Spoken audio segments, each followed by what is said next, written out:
시청자 여러분 안녕하세요. 주식회사 여행가자의 한입니다. 입추가 지났다고는 믿어지지 않을 만큼 불볕더위가 계속되고 있습니다. 우리가 흔히 쓰는 입추, 하지, 소만 등의 절기는 중국의 화북 지역을 중심으로 만들어졌다고 하는데요. 중국 화북 지방의 경우 우리나라보다 날씨가 한 달가량 빠르기 때문에 실제 우리나라의 절기와는 차이가 난다고 합니다. 게다가 중국 주나라 시절에 만들어졌다고 하니 생태계 및 자연환경이 상당히 바뀐 지금 차이가 더 두드러지겠죠. 점점 바뀌어가는 지구의 생태 환경에 맞춰 절기도 새로 정립해야 할 때가 온 것 아닌가 싶습니다. 오늘은 우리나라의 절기가 시작된 중국으로 떠나볼 예정인데요. 오늘도 이수빈 앵커가 소개를 도와줄 겁니다. 먼저 인사 나눠볼게요. 앵커님 안녕하세요. 네, 안녕하세요.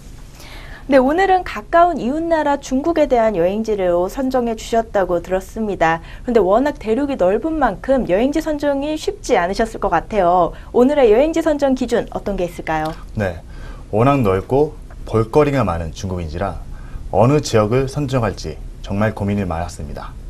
중국을 안 가보셨더라도 중국 하면 떠오르는 이미지나 풍경 같은 게 있으실 텐데요. 오늘 제가 선정한 여행지는 중국인 듯 중국 아닌 이국적인 곳으로 준비해봤습니다. 오늘의 여행지는 여러 가지 매력을 느낄 수 있는 곳으로 준비해봤으니까요. 기대해 주시기 바랍니다. 그렇죠. 보통 중국 하면 저도 떠오르는 고정적인 이미지가 있는데요. 문화재 하면은 천안문이나 만리장성이 대표적인 관광지로 떠오르고요. 또 시내를 떠올리면 일단 사람이 많고 또 홍등이 즐비한 거리가 떠오릅니다. 그런데 오늘은 중국이지만 중국 같지 않은 곳을 선정해 주셨다고 하니 더 기대가 되는데요. 잠시 후 미리 보는 여행지에서 확인해 보겠습니다.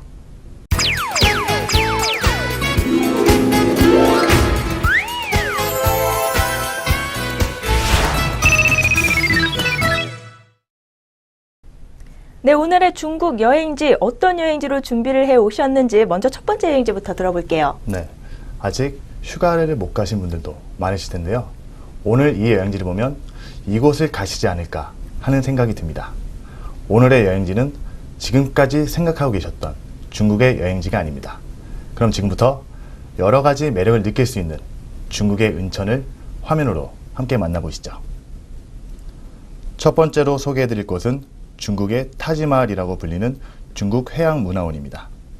회양문화원은 영화 회족 자치구에 살고 있는 회족의 유래, 종교, 의산 등을 볼 수 있는 테마파크로서 내부에는 회족 박물관과 무슬림 사원, 회족 민가가 있으며 회족 전통 민속 공연을 볼 수 있는데요. 시내 곳곳에서 신모자를 쓴 회족을 자주 볼 수 있습니다.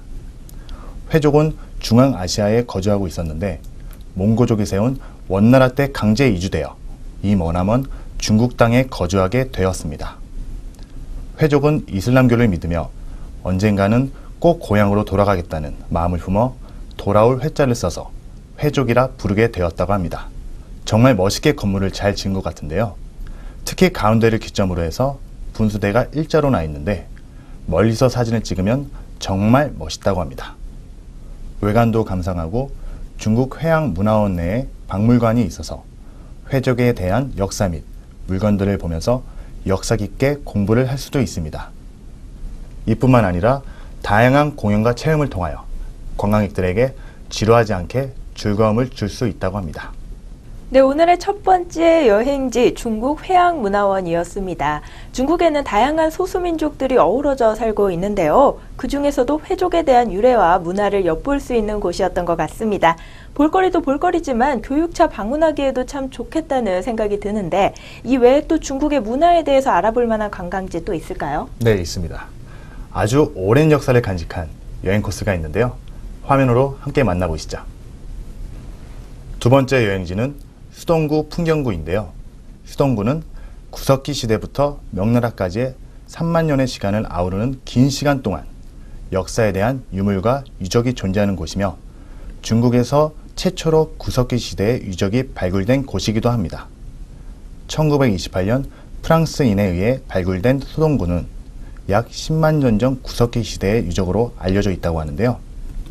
이로 인해 중국인들은 원시인이 없다는 고정관념을 갖고 있었지만 프랑스 고고학자의 발굴로 인해 중국인도 원시인이 있다는 사실이 밝혀졌습니다. 원시 박물관 및 운막집, 명대 토골 요새를 볼 수 있다고 하니 만년 이상의 시간을 관광할 수 있는 여행 코스가 될 수 있을 것 같습니다. 이어서 중국의 역사에 대해 더 알아보고 싶으시다면 서화 왕릉도 추천해드리고 싶습니다. 서화 왕릉은 송나라 서쪽에 있어 서화라고 명칭됐으며 서왕릉으로도 불린다고 합니다. 서화 왕릉은 동방의 피라미드라는 별칭이 있을 만큼 중국 내 현존하는 왕릉 중 가장 규모가 크고 완전하게 보존됐다고 하는데요. 역대 서화 왕조의 9개 제왕릉과 40여 개 대신들의 묘가 분포되어 있다고 합니다. 11세기에서 14세기의 서화 문화와 역사, 경제 등을 한눈에 볼 수 있는 박물관이 자리하고 있습니다. 일몰 시간의 서화 왕릉은 250km에 달하는 하라산 자락과 어우러져 더욱 장엄하고 엄숙한 분위기를 자아낸다고 합니다. 네, 무려 10만 년 전 유적이라니 중국이 아니면 정말 보기 힘든 스케일인 것 같습니다. 또 동방의 피라미드라고 불리는 서화 왕릉까지 중국의 역사를 한눈에 알아볼 수 있는 그런 여행지였는데요. 그럼 이제 문화와 유적지를 둘러봤으니까 멋진 자연 경관을 볼 수 있는 곳으로 한번 떠나볼까요? 네, 멋진 자연 경관을 보고 싶다면 이곳을 빼놓을 수 없는데요. 중국에서 가장 아름다운 5대 사막과 함께 사막 속의 오아시스까지 함께 보시겠습니다. 화면으로 함께 만나보시죠. 세 번째는 중국에서 가장 아름다운 5대 사막 중에 하나인 사파두 사막으로 가볼 건데요. 사파두 사막의 면적은 1.3만 헥타르이며 식물은 422종, 야생동물은 150종이 있습니다. 넓게 펼쳐진 사막의 모래와 황하, 높은 산, 오아시스 등이 어우러져 뿜어내는 대자연의 신비한 매력으로 자연보호구역으로 지정되어 있으며 영암회족자치구 지역에서 중국 내 여행객들이 압도적으로 많이 찾는 관광지입니다. 특히 명사산에 노래하는 모래인 사포명종도 널리 알려져 있는데요. 이곳의 모래는 1년, 사계절 모두 기이한 소리를 내기 때문에 이런 이름이 붙여졌다고 합니다. 여름과 가을에 들리는 소리가 가장 맑게 울린다고 하는데요. 사파두 사막에서 즐길 수 있는 체험도 있습니다. 모래썰매, 리프트 타고 사막 오르기, 낙타 타기 등 기대 이상의 신나고 즐거운 액티비티를 즐길 수 있습니다. 이어서 사막 속의 오아시스라 불리는 사오 풍경구까지 소개해 드리겠습니다. 사오 풍경구는 영암회족자치구의 북부에 위치한 풍경 명승지로 남쪽은 사막이고 북쪽은 호수이며 호수 안에 모래섬이 있다고 합니다. 수양의 정치와 사막의 풍광을 겸비한 독특한 경관을 자랑하는 곳이고요. 모래로 조각한 인어공주도 볼 수 있다고 합니다. 사막으로 된 섬이라서 모터보트를 타고 들어가야 되고요. 이곳에서도 낙타 타기, 사막 오토바이, 쾌속 오토바이 등 다양한 액티비티를 즐길 수 있다고 합니다. 네, 아름다운 사막 그리고 오아시스와 더불어 신나는 액티비티까지 즐겨볼 수 있는 세 번째 여행지였습니다. 이제 마지막 여행지 소개가 남은 것 같은데요. 어떤 곳인지 마저 소개해 주시죠. 네, 소개해드리겠습니다. 네 번째 여행지는 기암절벽이 병풍처럼 펼쳐진 황하성림입니다. 깐수성이라고도 불리는 중국 간숙성에 위치한 황하성림은 서로 키재기를 하듯 삐죽삐죽 솟아오른 기암절벽이 끝도 없이 펼쳐진 곳으로 그 길이만 해도 34km에 달하는 엄청난 규모인데요. 성림이란 말 그대로 돌로 이루어진 숲을 의미합니다. 자연이기에 탄생시킬 수 있었던 작품 중의 작품이며 중국 내에서도 손에 꼽힐 정도의 풍경 명승구로 자리 잡았습니다. 황하성림에는 한가운데에 설치된 케이블카가 있는데요. 이 케이블카를 타고 전망대로 올라가 황하성림을 바라보면 자연이 만들어준 예술품을 보러 황하성림으로 떠나보시는 건 어떨까요? 네, 황하성님 저도 꼭 떠나보고 싶네요. 마지막 여행지였는데요. 저도 그렇지만 중국의 은천이라는 지역이 생소하신 분들이 많으실 것 같습니다. 이렇게나 볼거리가 많고 아름다운 곳이었다니 저도 꼭 눈으로 직접 감상할 수 있는 기회가 왔으면 좋겠는데요. 중국 은천으로 떠나보기 위한 정보는 빠짐없이 다 살펴본 것 같습니다. 역사에 대한 지식은 물론 아름다운 자연경관까지 함께할 수 있었던 오늘의 여행지였는데요. 그동안 너무 잘 알려진 중국의 여행지에서 좀 벗어나 보고 싶다 하시는 분들께 꼭 추천해드리고 싶네요. 네, 맞습니다. 오늘은 정말 매력이 많은 중국 은천에 대해서 알아보았는데요. 아직 휴가를 못 가신 분들은 오늘의 여행지로 떠나보는 건 어떨까요? 그럼 다음 시간에도 다양한 여행지를 준비해 볼 테니까요. 다음 시간에도 함께 해주시기 바랍니다. 네, 다음 시간 여행지도 한번 기대해 보도록 하겠습니다. 그럼 저희는 오늘의 이 매력 넘치는 여행지로 떠나보기 위한 유망 종목도 한번 만나봐야겠죠? 잠시 후 2부에서 유망 종목 가지고 돌아오겠습니다.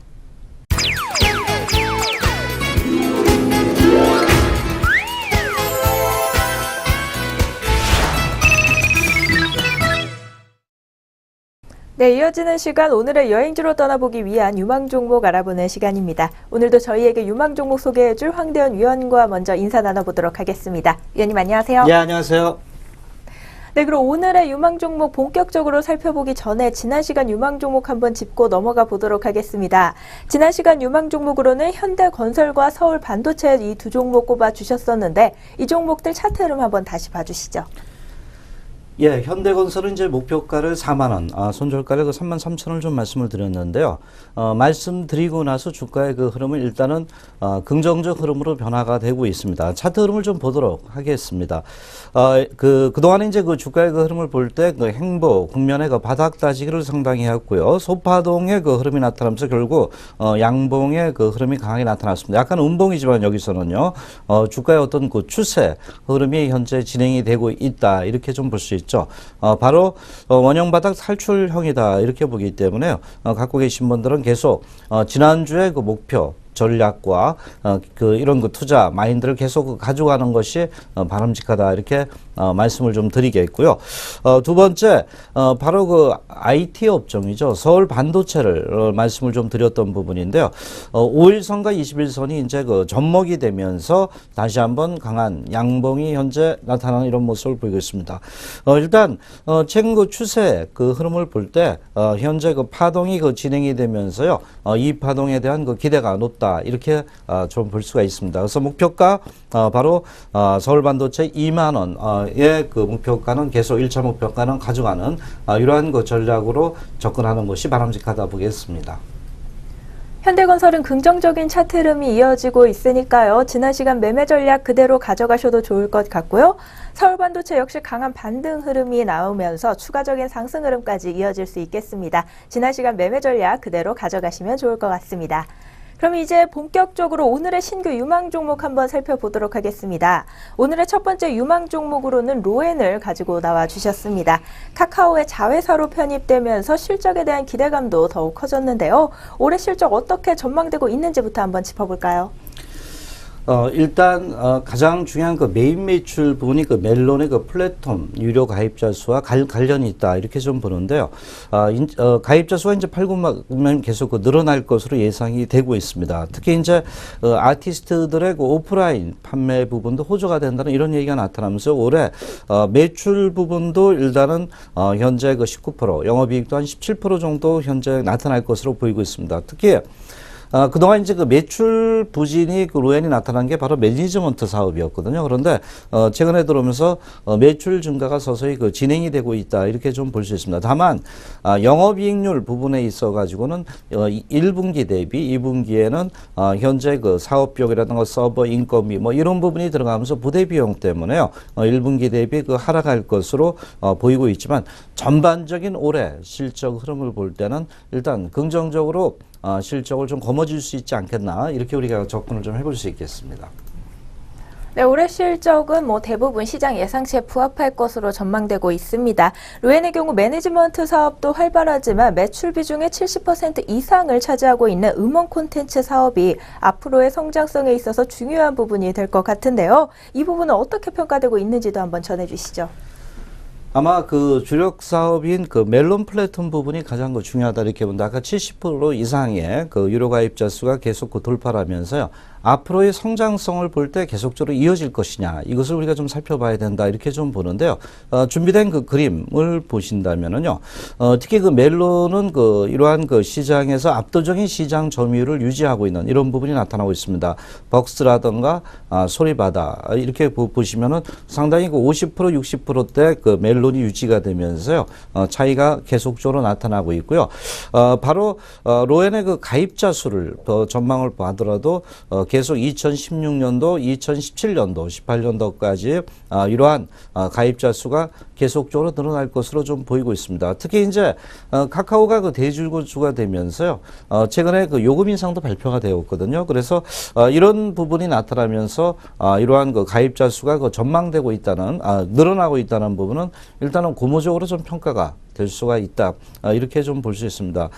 또한 현재 그 아티스트 쪽을 아까 말씀을 드렸는데요. 일단 활동량의 어떤 증가 또는 앨범 판매가 호조가 나타나면서 뭐 방탄소년단이라든가 몬스타엑스에서 한 40만 장으로 이러한 그 매니지먼트 부분도 그 매출이 조금씩 그 현재 증가가 되고 있다 이렇게 좀 볼 수 있습니다. 그래서 최근 주요 음악 콘텐츠 사업에 있어서 성장 산업 부분이 계속 그 유지되면서요 가격 인상에 따른 수익성 확충에 대한 그 기대가 과거보다 좀 더 높아지고 있다 이렇게 볼 수 있겠습니다. 네, 올해 실적의 예상치 부합과 카카오와의 시너지를 통한 매출 증대가 기대되는 종목입니다. 그렇다면 이 종목 차트 흐름과 함께 목표가 손절가도 한번 제시해 주시죠. 예, 최근 그 로엔의 그 흐름을 볼 때는 일단은 그동안에 이제 그 하락 조정이 있었잖아요. 그러고 나서 이제 7만 원대에서 그 반등을 해주고요. 또 눌림목을 주면서 모양이 최근에 다시 좋아지고 있습니다. 바로 이제 5일선 2평, 21선 2평 이러한 부분에 또다시 그 정배열이 되면서요. 이격률을 우리가 줄인다 이렇게 얘기를 할 수가 있잖아요. 그러한 그 현재 흐름을 나타나면서 최근에 양음 양봉이 나타나고 있는데 일단 양봉이 음봉을 좀 감싸는 이러한 그 모습을 좀 보이면서요. 이 파동에 대한 기대치는 계속 그 남아있지 않나 이렇게 좀 보겠습니다. 그래서 최근 그 흐름을 볼 때 뭐 지금 그 이렇게 분할 매수 관점도 괜찮지 않느냐 이렇게 좀 보고 있습니다. 왜냐하면 파동이 좀 생성됐다 이렇게 좀 보겠고요. 최근에 들어오면서 저항선을 어느 정도 돌파를 해놓고 중단기 2평의 정배열입니다. 그래서 목표가는 일단 그 봤을 때 뭐 1차 목표가를 말씀을 좀 드리도록 하겠습니다. 목표가는 한 10만 원 정도를 그 접근을 좀 하셔도 되지 않겠나 이렇게 좀 봅니다. 약간 중기 관점으로 좀 보더라도 접근하시고요. 손절 라인은 2평이 밀집되어 있는 부분이 아마 7만 7천 원대다 이렇게 봅니다. 그래서 7만 7천 원대가 이탈되면 이제 단기 조정으로 보시고 손절하는 이러한 매매 전략을 좀 가져가시는 게 좋겠습니다. 첫 번째 유망 종목 로엔입니다. 관련된 투자 전략과 함께 목표가 10만 원, 손절가 7만 7천 원으로 제시해 주셨습니다. 그렇다면 오늘의 두 번째 종목으로 넘어가 보도록 하겠습니다. 두 번째 유망 종목은 KB금융인데요. 5월에 현대증권을 인수한 이후로 관련 소식 역시 투자자들이 촉각을 곤두세우고 있을 것 같습니다. 인수와 관련한 소식 먼저 전해주시죠.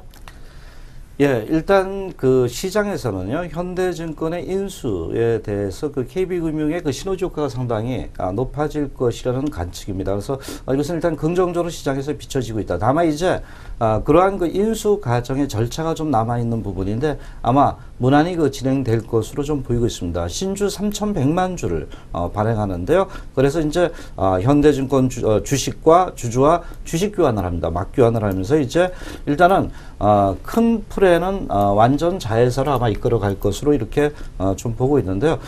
이 인수의 뭐 목적, 뭐 인수의 효과, 뭐 본다면 일단은 현재 경영상의 어떤 효율성 증대 부분이 있지만은 제가 볼 때는 시너지 창출 효과가 좀 기대가 높다 이렇게 봅니다. 현대증권은 상당히 영업력이라든가 조직력 부분이 과거에 상당히 높았던 기업이거든요.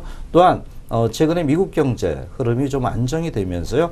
이러한 증권업종과의 자회사의 어떤 그 윈인 전략이 계속적으로 좀 나타날 수 있다 이렇게 봅니다. 물론 아직 뭐 주주 확정 기준을 뭐 8월 12일이라던가 이런 그 주주 명부 폐쇄 기간이 8월 13일부터 18일까지이고요. 그래서 이런 부분이 있지만 이제 11월 21일 그 신주 상장이 되면 어느 정도 이러한 인수 절차는 마무리가 되거든요. 그래서 제가 볼 때 일단은 그 이러한 그 KB금융, 은행업종이라는 고유의 업무를 떠나서 이제는 종합금융회사로 거듭나는 하나의 계기가 되지 않을까 이렇게 우리가 그 현대증권의 인수를 바라볼 수 있다 보겠습니다. 현대증권 인수와 그에 따른 시너지 효과가 기대되는 KB금융입니다. 그렇다면 이 밖에 현대증권 외에 또 보유하고 있는 자회사들의 성장성은 또 어떤가요? 예, 일단 그 제가 종합금융회사라서 이제 그 발돋움될 수 있다는 이러한 부분이 그 나타나고 있는데요. 특히 이제 물론 현대증권과 주식 교환을 해서 바로 그 수익성 부분이 그 연결 자회사로서 나타나지는 않는다 하더라도 점진적으로 기대가 될 수 있다 이렇게 좀 보는데요. 최근에 그 현재 볼 때 그 KB 손해보험이라든가 KB 캐피탈의 그 지분율을 보유하고 있습니다. 그래서 이러한 그 자회사들의 그 어떤 그 수익성에 대한 그 기대치가 높아지고 있고요. 또 최근 이런 그 그룹 내 그 자회사들이 서서히 그 현재 시너지를 창출한다는 이러한 얘기가 좀 나오고 있거든요. 그래서 영업 경쟁력이 좀 강화될 수 있다는 이러한 부분이 나타나면서요. 특히 이제 자회사들을 이렇게 그 일률적으로 보유하면서 뭐 경영권에 있어가지고 경영 의사 결정도 신속하게 할 수 있다는 이러한 그 얘기를 좀 하고 있는 부분입니다. 그래서 일단은 긍정적이라 이렇게 볼 수 있겠고요. 마지막으로 이제 우리가 자회사뿐만 아니라 미국 경제 최근에 그 고용지표 부분이 예상보다 더 호전되고 있다 이렇게 봅니다. 그래서 미국도 언젠가는 금리 인상 가능성이 높아지고 있습니다. 그래서 우리나라 그 저금리 시도도 그 시대도 이제는 조금 글로벌 그 국가와 맞물리면서요 현재 금리 인상 가능성도 나타날 수 있다 이렇게 봅니다. 그래서 여수신의 어떤 예대 마진에 대한 그 기대치도 일단 긍정적으로 좀 부각될 수 있기 때문에요. 현재 KB금융도 이러한 현대증권 인수와 더불어서요 글로벌 시대의 어떤 변화, 그동안의 저금리에서 금리 인상의 시대로 가게 됐을 때 수익성의 다변화에 대한 기대치가 높아질 수 있는 위치에 왔다 이렇게 우리가 그 접근해 볼 수 있겠습니다. 현대증권 인수에 따른 시너지 효과와 그에 따른 그룹 내 다른 자회사들과의 시너지 창출 역시 기대되는 종목입니다. 그렇다면 이 종목 마찬가지로 차트 흐름과 동시에 목표가랑 손절가 제시 부탁드리겠습니다. 예, 최근 그 주가 흐름은 이제 그동안에 그 고점본에서 그 하락한 이후에 지난 그 2월 달 이후에 이제 변화는 좀 서서히 좀 나타나고 있습니다.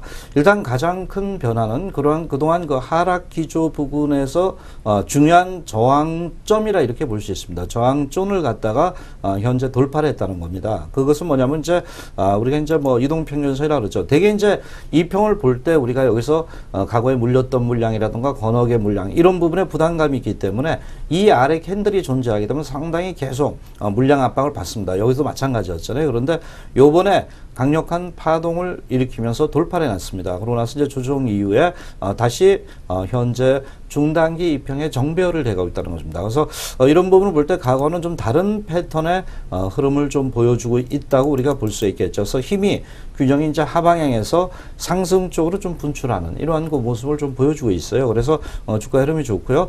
마침 이제 이평 조정 이후에 또 다시 이제 강력한 양봉의 흐름을 좀 보이고 있습니다. 물론 이제 최근 장이 뭐 아직은 이렇게 변동성을 수반하면서 반등하기 때문에 주가가 많이 오를 때는 쫓아가서 매수보다는 흔들릴 때 도리어 매수한다는 이런 전략이 좀 필요하죠. 그래서 이틀 연속 양봉이었다는 그 음봉이 발생할 때 매수가 좀 바람직하지 않냐 이렇게 보겠고요.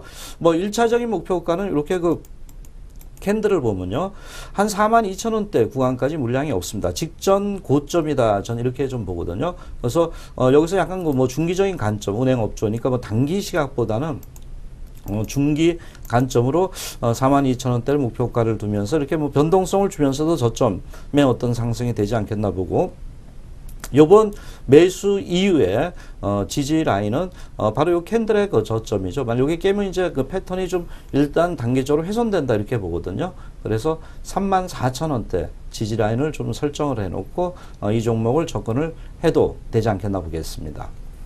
두 번째 요망 종목 KB금융 역시 알맞은 투자 전략 제시해 주셨습니다. 목표가 42,000원, 손절가 34,000원으로 제시를 해 주셨는데요. 그렇다면 오늘 신규 요망 종목 다시 한번 정리해 드리도록 하겠습니다. 첫 번째 요망 종목 로에는 목표가 10만 원, 손절가 77,000원에 제시해 주셨고요. 두 번째 유망 종목 KB금융은 목표가 42,000원, 손절가 34,000원에 제시해 주셨습니다.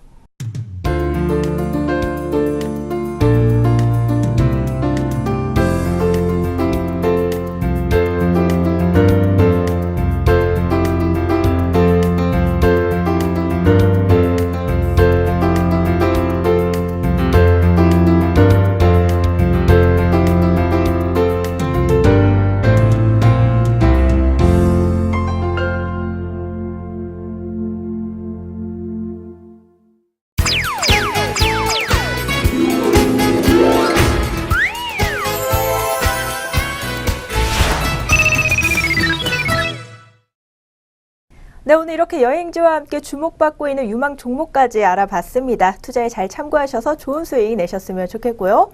이제 TV를 보든 신문을 보든 올림픽에 대한 이야기가 한창인 것 같습니다. 우리 선수들 한여름 더위를 시원하게 날려줄 만한 활약도 기대가 되는데요.